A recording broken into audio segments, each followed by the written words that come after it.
All right, today we're going to crack open something pretty fascinating, the U.S. citizenship test.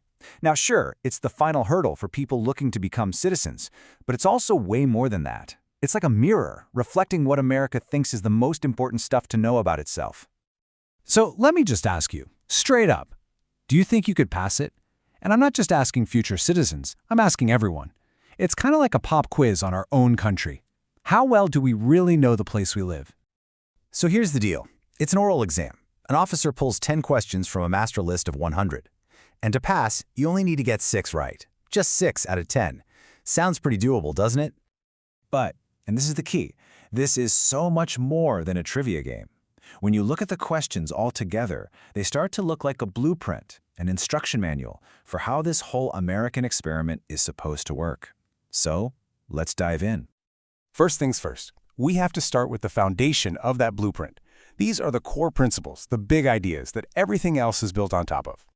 And right at the very heart of it all is the Constitution. The test calls it the supreme law of the land, and that's exactly what it is. It's the ultimate rulebook. It sets up the government, says what it can and can't do, and, this is huge, it protects the basic rights of Americans. And the whole thing kicks off with these 3 simple words, we the people. The test really zooms in on this phrase because it holds the single most important idea in American government, self-government. The power doesn't come from some king or queen, nope. It comes from us, the people. Now the founders were pretty smart. They knew that a powerful government needed some serious guardrails. And that's exactly what the Bill of Rights is. It's the first 10 changes or amendments to the Constitution. Think of them as spelling out the absolute non-negotiables, like freedom of speech and religion, that the government just can't touch. In total, there have been 27 amendments. And that number itself tells you something really important. This blueprint isn't some ancient relic stuck in a glass case. It's a living document, designed to be updated as the country grows and its values change over time. Okay, so we've got the blueprint. Now, how does the actual machine of government get built from it? Let's take a look at the system of shared power. The whole thing is broken down into 3 main parts, or branches. You've got the legislative branch, that's Congress. Their one big job is to make laws. Then there's the executive branch with the president in charge that carry out the laws. And finally, you've got the judicial branch, the courts. They're like the referees, reviewing the laws to make sure everything's constitutional. So a good question is, what stops one of these branches from just getting greedy and trying to take over? Well, there's a genius idea built right into the system called checks and balances. Basically, each branch has power over the other 2. The president can reject a law from Congress, but Congress can turn around and override him. It's a built-in tug-of-war, and it's there on purpose to keep everything in balance. And that power sharing doesn't just happen at the top. It's also split between the big national government, the federal government, and all the individual state governments. So the feds handle the huge stuff, like printing money and declaring war. Meanwhile, the states take care of things closer to our daily lives, like schools, local police, and yeah, who gets a driver's license? Which brings us to, honestly, the most important part of this whole blueprint, you.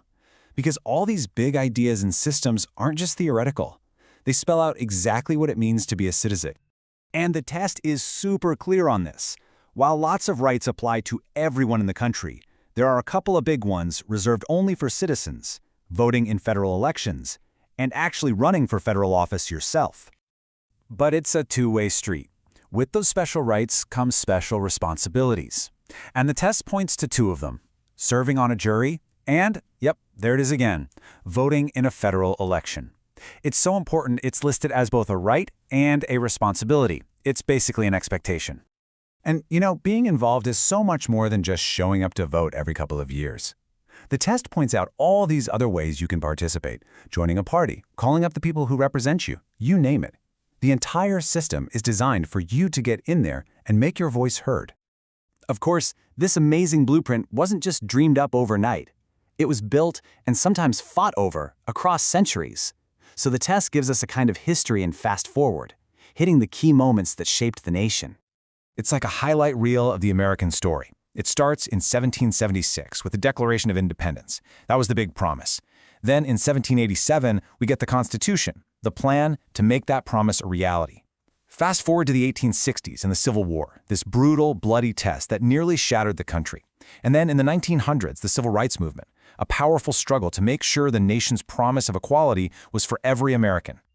So when you put all of this together, the ideas, the government structure, your role in it, the history, you start to see it, right? This is way, way more than just memorizing a list of facts. Here's the bottom line. The citizenship test is basically the owner's manual for American democracy.